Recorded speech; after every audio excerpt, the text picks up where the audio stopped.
Pour ce nouveau numéro du Club des Baroudeurs spécial Norvège, numéro 3, nous sommes à l'ouest de la Norvège, la région la plus touristique du pays, mais également la plus belle. Bienvenue au pays des fjords, derrière moi. Tout à l'heure, ça sera le Preikestolen. C'est parti pour l'aventure.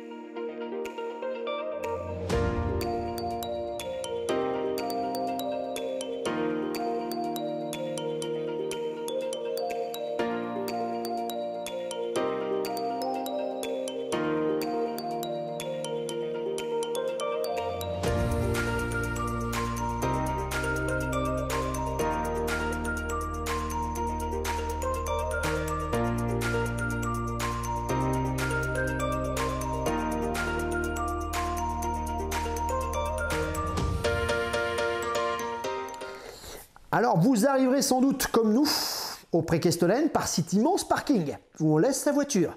Attention, il y a une barrière à l'entrée, c'est payant, évidemment. 250 NOK, autant dire que c'est pas donné, plus de 20 €. Ouïe, ouïe, ouïe. Alors, vous aurez toujours la tentation de vous dire on va se garer un petit peu plus bas. Et c'est vrai qu'il y a des petits chemins où j'ai vu quelques voitures qui étaient là. Pourquoi pas, vous jouez un petit peu avec le feu. Vous pouvez prendre une prune. Bon, si vous montez et vous redescendez dans la journée, c'est jouable. Mais si comme nous, vous y passez la nuit, autant quand même mettre son véhicule et nos minibus à l'intérieur. C'est plus sécure et en même temps, ça évitera de prendre une prune. Voilà, c'est dit. À vous de voir. Sachez que sur ce parking, vous aurez des toilettes. Faites ce que vous avez à faire avant de partir, pourquoi pas. Sachez également qu'il y a des points d'eau un peu partout. Prévoyez de l'eau pour monter, c'est indispensable. 1 ou 2 litres par personne, au moins. Voilà, ça c'est dit. Sachez enfin que pour ceux qui souhaiteraient venir, qui n'ont pas de véhicule au Preikestolen, c'est possible depuis Stavanger. Je crois qu'il y a un bus, j'en suis même sûr, qui relie Stavanger au Preikestolen. Donc voilà, vous avez les informations essentielles sur le Preikestolen. Dernière chose, ouvrez votre coffre, prenez votre sac et dedans, indispensable. Indispensable d'abord, de bonnes chaussures de marche.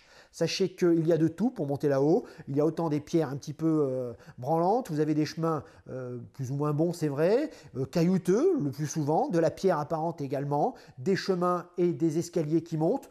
Donc autant dire que pour les chevilles, ça peut être évidemment dangereux. Ayez des chaussures imperméables, hein. Vous pouvez monter avec le grand beau temps et redescendre par la pluie, et avec dessous des semelles antidérapantes, ça c'est indispensable. Donc de bonnes chaussures de marche, c'est la première chose. Ensuite, vous glissez à l'intérieur de votre sac des vêtements de rechange, indispensable aussi. Vous êtes quand même en moyenne montagne, vous allez voir qu'il y a une température qui n'est pas la même en bas qu'en haut. Et puis quand vous arrivez transpirant, etc., il faut pouvoir se changer, c'est indispensable. Il y a du vent également en haut, prévoyez dans votre sac un petit coup de vent, ça aussi c'est bon, pourquoi pas un petit bonnet si vous y passez la nuit, un bon sac de couchage si vous comptez dormir là-haut, vous allez voir qu'il fait quand même pas chaud, hein, un petit sac de couchage un petit peu imperméable car le sol est très humide, il y a des tourbières un petit peu partout, de l'eau un petit peu partout sur le Preikestolen.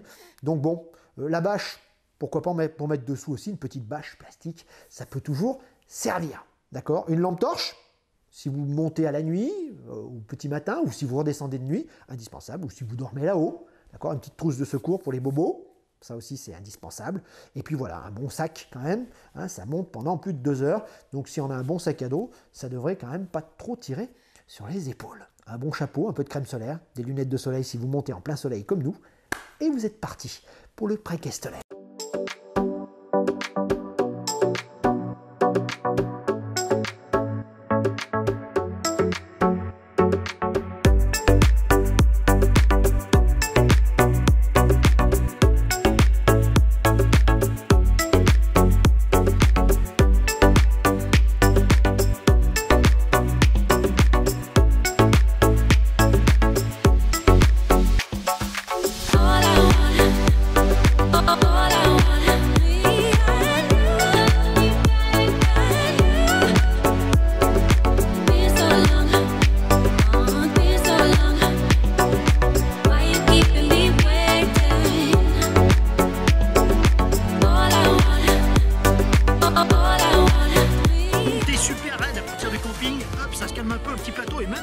Avec une chaussée qui semble taillée par des géants. Par contre les mecs qui sont un peu bourrés, ils ont pas mis les pierres du bon côté. Bon, faites gaffe aux chevilles quand même, mais c'est super sympa, on est au milieu de la forêt avec cette route romaine, Inca, on sait pas, en tout cas on est en Norvège.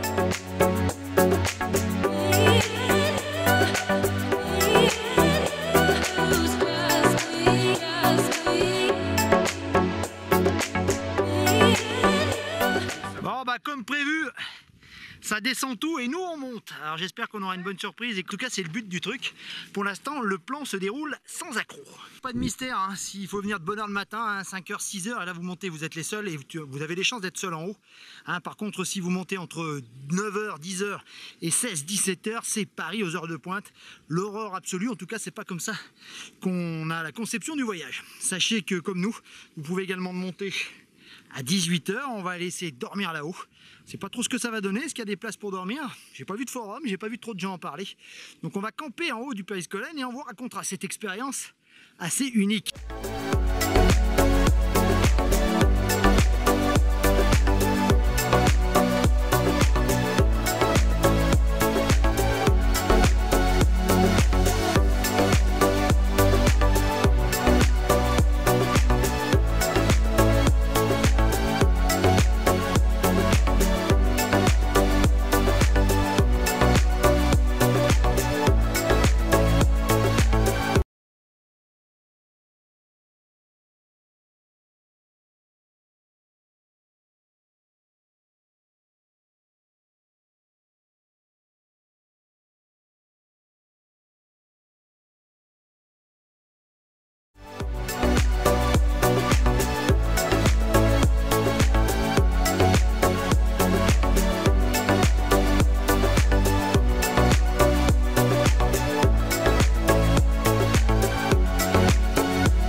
Bon alors, vérité sur la randonnée, c'est pas une randonnée très difficile, surtout si vous n'êtes pas chargé. Hein, nous c'est un petit peu plus difficile puisqu'on y monte avec les sacs de couchage et également les matelas et puis la nourriture pour ce soir. Donc c'est vrai que bon, c'est un peu lourd et que certains ont un peu de mal. C'est vrai que ça monte super raide, il y a bien 2 heures de montée quand même, hein, et c'est vrai qu'en descente ça devrait aller un peu plus vite. Attention à l'appui, ça risque d'être très glissant.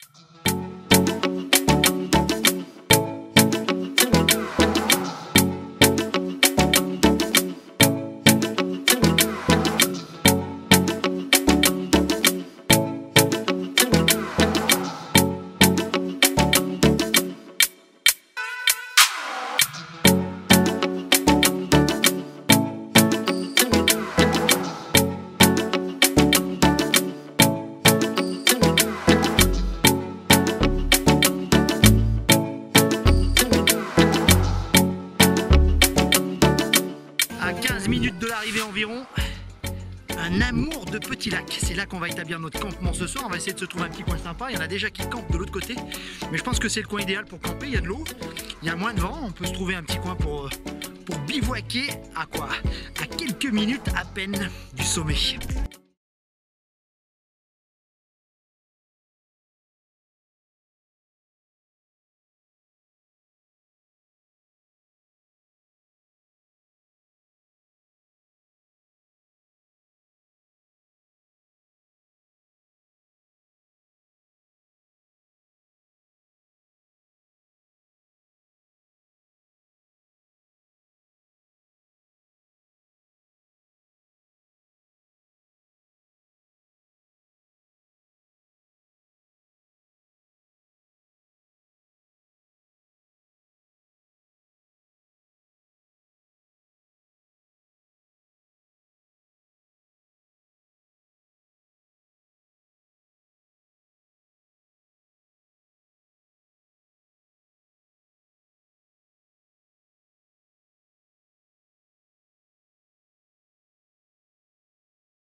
Petit conseil pratique.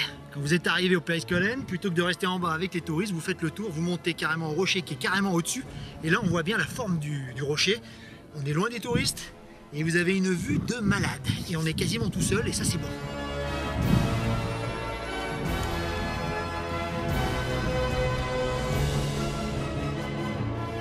Imaginez un pic plongeant dans un fjord, le Lysfjord, 604 mètres de haut, c'est super impressionnant, c'est peut-être l'endroit, le lieu le plus connu de Norvège. Hein, il fait 25 sur 25, un éperon qui s'avance directement dans le vide, vertigineux. Sachez enfin que son nom veut dire la chair, évidemment pas la chair de poule, hein, parce qu'on peut avoir un peu peur, c'est sûr. C'est plutôt la chair de Dieu, hein, et on se dit que Dieu a créé ici véritablement, hein, une merveille de la nature, à n'absolument pas louper. C'est l'un des incontournables, l'un des grands moments de tout voyage en Norvège.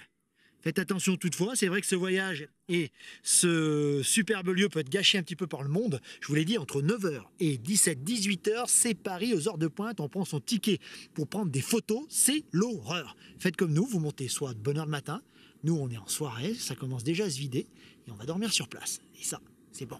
Peut-être l'un des plus beaux bivouacs que j'ai fait pendant mes voyages.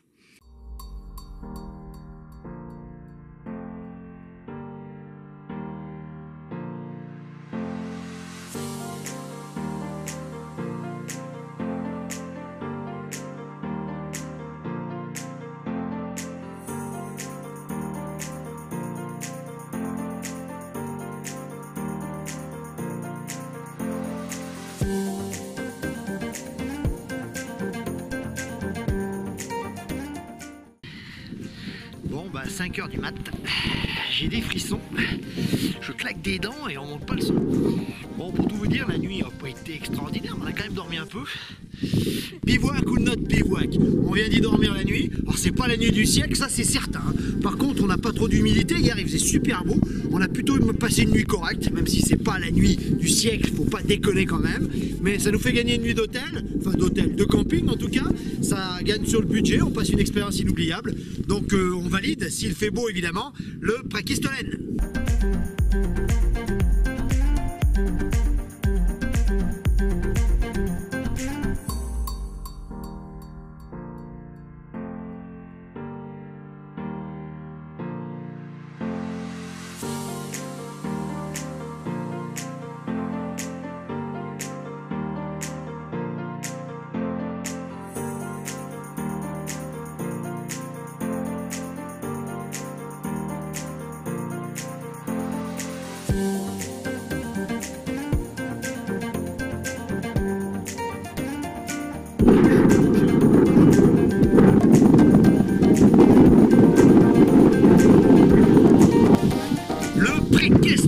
Je sais pas si je le prononce correctement, on a du mal, nous les Français, c'est vrai. Sachez que c'est une des merveilles de la nature. Il domine carrément le Lysfjord tout en bas, 604 mètres de haut, super impressionnant. L'encolure fait 25 sur 25, c'est une des merveilles de la nature à ne pas louper pour tout voyage en Norvège. Impressionnant! Prekestelen, c'est du norvégien, ça veut dire la chair. Et évidemment, on parle de la chair de l'église, là où l'évêque ou le prêtre domine l'assemblée pour faire son prêche et son sermon. Voilà un petit peu l'origine du nom. Sachez qu'en anglais, ça donne Pulpit Rock, c'est l'autre surnom qu'on lui donne. En tout cas, c'est la randonnée la plus populaire et la plus célèbre de Norvège, l'une des plus célèbres de Norvège, les hauts du hurlevent norvégien en quelque sorte. En tout cas, inoubliable, même si c'est très couru, très populaire. Il y a énormément de monde, mais si comme nous, vous faites les petits malins en montant à l'aube, le matin à la lampe torche, ou dormir là-haut carrément, eh ben vous aurez le Prekestelen pour vous tout seul. Et ça n'a pas de prix. Seul au monde, c'est 5h du mat ou alors 23h comme hier. Et là, c'est vrai que c'est top. Par contre, on n'a plus le soleil et ça, c'est vachement moins bien. Mais la bête est ici, assez impressionnant et à un vent à décorner les bœufs.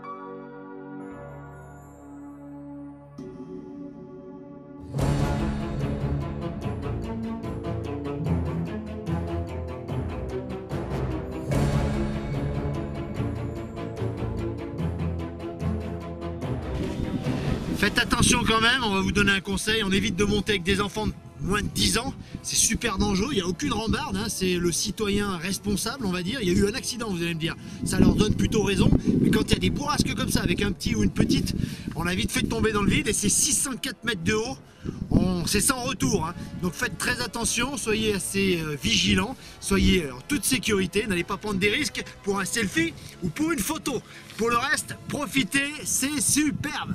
On quitte le Preikestolen, c'est vrai, avec en tête cette légende. Et oui, la Norvège est une terre de légende, incroyable. Quand on surplombe le rocher du Preikestolen, la chair, hein, quand on monte un petit peu au-dessus, on voit très bien une énorme fissure qui balafre le rocher. Et bien il y a une légende qui se rapporte à cette fissure. Elle dit que le jour où 7 sœurs se marieront avec 7 frères originaires de la région, le Preikestolen, le rocher, la chair, le pulpit rock se détachera et tombera de tout son poids dans le fjord, en contrebas, anéantissant toute vie dans la région. Autant dire qu'on ne va pas traîner, on n'a pas vu pour l'instant beaucoup de mariages dans la région, mais on ne sait jamais. Ah, légende, quand tu nous tiens.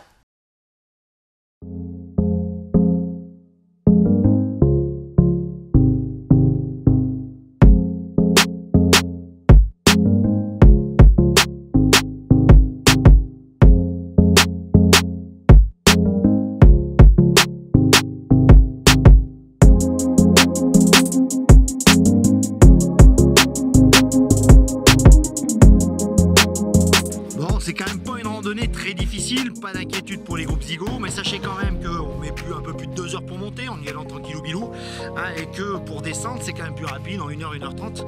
Voilà, c'est fait. Attention quand même, s'il y a la pluie, les pierres peuvent être glissantes, et puis surtout au sommet là-haut, mettez un petit peu des normes de sécurité en place, il n'y a aucune barrière, 604 mètres de vide, ça peut être craignos, alors on calme un peu nos jeunes, et puis on leur dit un peu de prudence.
pays changeant, hein. On était en Croatie il y a très peu de temps, sur la mer. Maintenant on est carrément dans les Alpes, voire dans le Tyrol, hein. On est passé également voilà, baie d'Along, plusieurs visages, 1000 visages pour la Norvège, c'est ce qui est bon dans ce pays.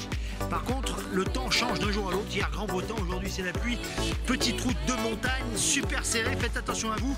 La route pour Roda est vraiment assez étroite et ça croise pas avec les gros camions.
Allez, toujours selon le principe que quand rien n'est prévu, tout est possible. Alors hier, ça a été une journée assez difficile, hein, pluie torrentielle un petit peu partout sur la région, non-stop en plus. On s'est arrêté au camping Lindum. Alors, bon, nous sommes sur la route de Hoda. D'accord, on a encore une cinquantaine de kilomètres à faire. Sachez que nous sommes au camping Lindum, un petit village. On a vu ça hier soir sur le bord de la route. On s'est arrêté. Le camping est plutôt sympa, hein, sans doute un ancien parc d'une maison, un ancien pensionnat. Nous avons logé cette nuit tellement il pleuvait. Le runner John nous a arrangé le coup. Sachez que ce petit camping, on peut mettre sa tente un petit peu partout. Il y a 5 ou 6 hutters. Hein, pour pouvoir loger, là, il faut peut-être réserver en avance, surtout en été. Encore qu'avec ce qui tombe, on a pu en trouver une, hein, pour loger tranquillement. C'est un petit camping, une bonne petite adresse, hein, pour la route vers les grands fjords. Il y a une belle rivière qui coule en bas, il y a pas mal de pêcheurs qui campent ici. Chance quand tu nous tiens. Le runner du camping nous a dégoté et a téléphoné à ses amis pour qu'on puisse dormir derrière une ancienne pension. Alors on ne sait pas trop ce que c'est évidemment, mais en tout cas on a dormi à même le sol, mais dans une pièce chauffée, dans une pièce au sec. On a les sanitaires à bas, on peut manger dans la petite guérite du barbecue. Donc bon, j'ai envie de dire que la chance pour l'instant nous sourit. En tout cas, pour ce qui est du logement, pour ce qui est de la météo, c'est pas encore ça.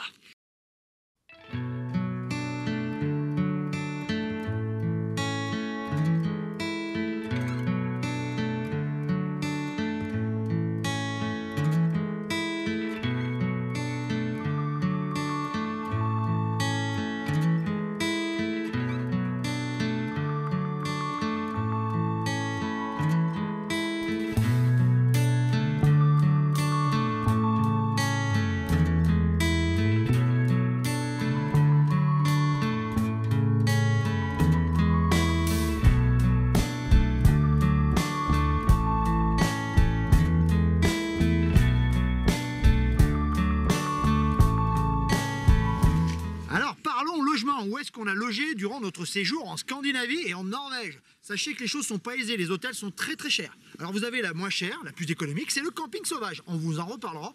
On peut camper quasi partout, suivant la législation, ouvrez l'œil, à 150 mètres à peu près des habitations. Il faut demander l'autorisation si vous êtes sur une propriété privée. Sachez que l'autre possibilité, c'est le camping évidemment, où nous sommes aujourd'hui. Sachez que les campings, il y en a pour tous les prix, hein, de 150 à 250 NOK environ, suivant la qualité du camping et les installations. Ici par exemple, on paye 200 NOK par tente. 50 supplémentaires si vous êtes 3 dedans. Hein, le camping, il y en a partout, j'en ai jamais vu autant dans un pays, hein, il y a plus de camping ici que d'hôtels, et quand on voit le prix des hôtels, c'est sûr qu'il vaut mieux privilégier le camping. Alors si vous avez un camping-car, tant mieux pour vous, une caravane c'est le top. Nous on avait des petites guitounes, et on a plutôt passé un bon séjour.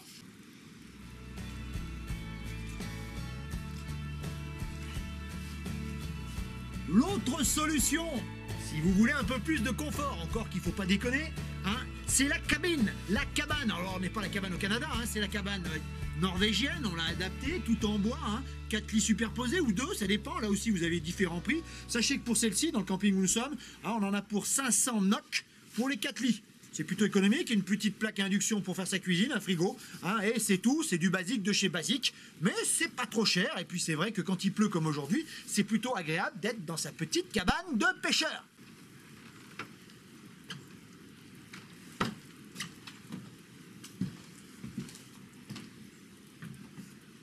Bon, les Norvégiens appellent ça une hutter, une hutte, d'accord? Bon, c'est une cabane, quoi, une cabane, cabane en bois, regardez. Rien d'extraordinaire, mais c'est propre, c'est coquet.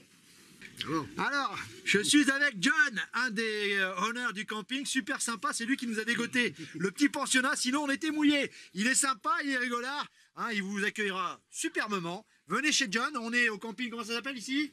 Camping, the name of the camping? Lindum Camping. Lindum Camping, un bon petit coin perdu au bord d'une rivière. Au revoir.